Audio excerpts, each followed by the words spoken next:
गुरुवार आणि मला गुरुवार म्हणजे गुरुवार पण असतो, तर पूजा वगैरे तर झालेली आहेच, नैवेद्य पण दाखवून झाले आणि आता ही रात्रीची वेळ आहे. त्यानंतर उपवाससुद्धा सोडून झाला. आज काही गुरुवारचं काहीच शूट घेतलेलं नाही. आता डायरेक्टली रात्रीचं थोडंफार शूट घेणार आहे आणि तेच तुमच्यासोबत शेअर करणार आहे. कारण या आधीचं पण मी गुरुवारची पूजा वगैरे मांडणी वगैरे पण दाखवले, कसं काय काय मला जे काही क्वेश्चन आले होते त्याचे पण मी आन्सर केलेले आहेत.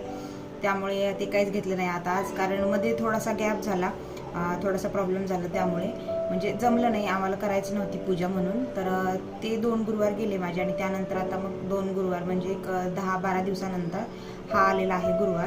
म्हणजे तसे 10-12 दिवस होऊन गेले, पण त्यानंतर गुरुवार येण्यासाठी अजून 2-4 दिवस, म्हणजे असे टोटल 15 दिवस गेले आणि त्यानंतर परत हा गुरुवार आलेला आहे.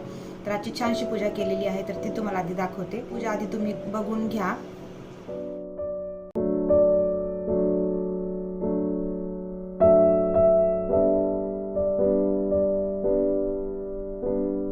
तर चला, पूजा तर तुम्ही पाहिलेली आहेच.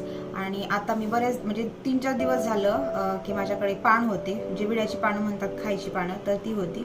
आणि 2-3 दिवसपासून चालू आहे की माझं त्याचं तांबूल बनवायचं. या आधी पण तांबूल कसं बनवायचं मी तुमच्यासोबत शेअर केलेलं आहेच. पण आमच्या घरच्यांना पण ते मी फर्स्ट टाइम बनवलेला तांबूल खरंच खूप आवडले आणि एकदम साधी सिंपल लहान मुलं सुद्धा करतील अशी रेसिपी आहे, असं म्हटलं तरी काय हरकत नाही. तर तेच मी आज बनवणार आहे. घरचं जे काही आहे साहित्य त्यामध्येच. चला ते बघून घेऊया तांबूल कसं बनवणार आहे, कारण प्रदीपला पण खूप आवडलं होतं आणि त्यांनी पण आवडीने खाल्लं. आणि मेन म्हणजे ते आपल्या शरीरासाठी किंवा आपलं पोट साफ होण्यासाठी सगळ्यांसाठीच चांगलं आहे. तर चला ते बनवून घेऊया आधी पटकन. लागणारे साहित्य मी इथं एका प्लेटमध्ये काढून घेतलेत. तर पानं सगळ्यात आधी स्वच्छ धुवून घेतलेत, देठं काढून घेतलेत. त्यासोबत इथं खडी साखर, बडीसोप, काथ, चुना आणि ओवा घेतलाय. तर गुलकंद असेल तर गुलकंदसुद्धा आपण घेऊ शकतो. तर जे काही आहे सामान घरी तर त्यामध्येच मी बनवणार आहे. तर पानं असे बारीक बारीक हाताने तोडून घेतलेत, मिक्सरमध्ये टाकलेत आणि हे बाकीचं सगळं पण या मिक्सरच्या भांड्यामध्ये टाकून घेणार आहे. आणि त्यासोबत तीळसुद्धा लागणार आहेत, तर तीळ पण मी लगेच घेतलेत. आणि सगळ्यात शेवटी आता याच्यामध्ये मी चुना घालून घेते. तर थोडासा चुना घालायचा आहे, खूप जास्त नाही घालायचा आहे. आणि अशा प्रकारे वाटण आपलं तयार आहे, म्हणजेच तांबूल रेडी झालेला आहे. तर आता तो मी एका काचेच्या बरणीमध्ये काढून ठेवला आहे आणि हा फ्रीजमध्ये ठेवणार आहे. एक 7-8 दिवस तर आरामात चांगला राहतोच.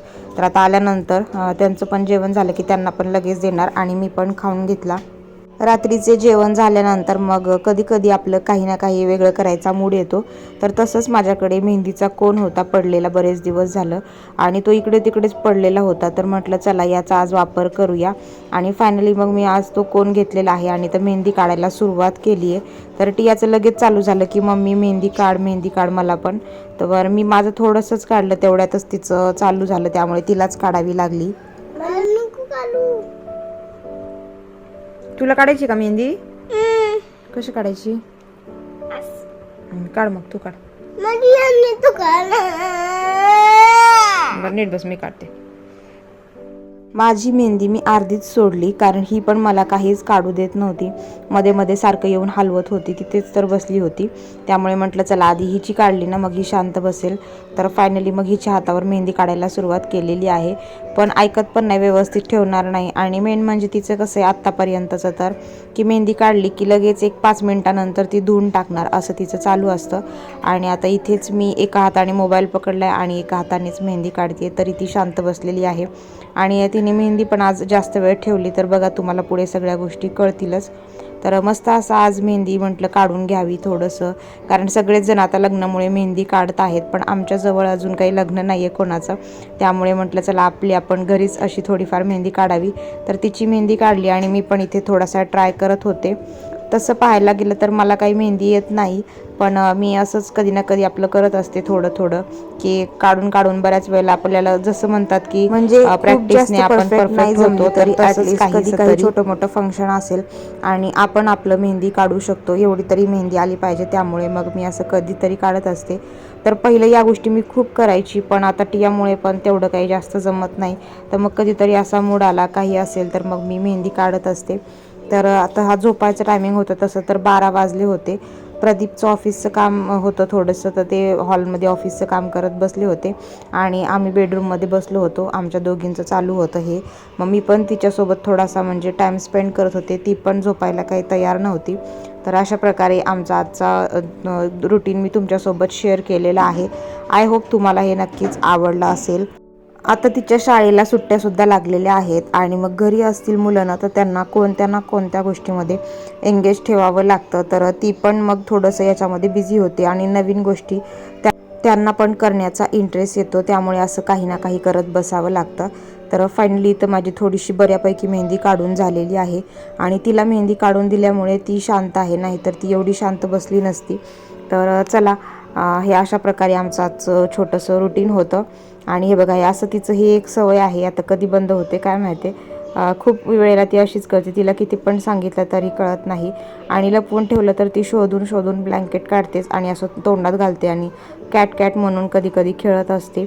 तर चला, लहान आहे तोपर्यंतच या सगळ्या मुलांच्या गोष्टी असतात. जसं जसं ते मोठी होतील तर सगळ्या ऑटोमॅटिक नंतर बंद होतात. हे मी माझ्यावरूनच सांगत आहे. मी पण लहानपणी असं धिंगाणा मस्ती वगैरे करायची, पण जसं जसं मोठी होत गेली तसं थोडी थोडी शांतता आली. जसं की बरेच जण म्हणतात की जी मुलं लहानपणी आगाऊ असतात तर ते मोठं झाल्यानंतर शांत होतात आणि जी शांत असतात ती मोठे झाल्यानंतर आगाऊ होतात. तर ह्या सगळ्या आता पुढच्या गोष्टी आहेत. हिच्या बाबतीतलं तसं मी काही सांगू शकत नाही, पण आता तरी ही खूप ॲक्टिव्ह असते, म्हणजे नेहमी काही ना काही तिचं चालू असतं, बिलकुल शांत बसत नाही. असंच हिला मी मॅनेज करत असते काही ना काही गोष्टींमध्ये. तर चला, आजचा हा व्हिडिओ होता आमचा. तुम्ही पण असं वेगवेगळ्या गोष्टी घरातल्या घरात करता का ते नक्कीच कमेंटमध्ये सांगा. आणि हा माझी मेहंदी कशी वाटली ते पण सांगा. तसं तर हा खूप जुना कोण आहे आणि पूर्ण रात्रभर तिने सुद्धा ही मेहंदी ठेवली. त्या रात्रभर ठेवली तरी पण सकाळी उठल्यानंतर जेव्हा मेहंदी धुतली तर तेवढी काही रंगली नव्हती, कारण जुना कोण आहे. पण मी प्रॅक्टिस करायचं किंवा चला थोडंसं काहीतरी म्हणून केलेलं आहे. म्हणजे आम्हाला काही मेहंदीची खूप काही गरज नव्हती की हाताला लावलीच पाहिजे, तर रंगली नाही, त्याच्यामुळे एवढं काही नाही. पण ठीक आहे, चला. तर हा व्हिडिओ आता आपण इथेच एंड करूयात. भेटूया अजून अशा छान छान व्हिडिओमध्ये. तोपर्यंत सर्वांना बाय बाय. आणि हे बघा, इथं तिला मेहंदी काढून दिली म्हणून ती मम्मी थँक्यू म्हणून हिचं हे असं प्रेम चाललं होतं. तर अशा प्रकारे असतं आमची मायलिकीचं काही ना काही चालू. तर चला, बस झाला, आता हा व्हिडिओ इथेच एंड करते. भेटूया अजून अशा छान छान व्हिडिओमध्ये. तोपर्यंत सर्वांनी मस्त मजेत राहा आणि तुम्ही पण समर वॅकेशन मस्त एन्जॉय करा. आमचा व्हिडिओ कसा वाटला तो पण कमेंटमध्ये सांगा आणि मेहंदी पण नक्कीच सांगायला विसरू नका. तर चला, बाय बाय.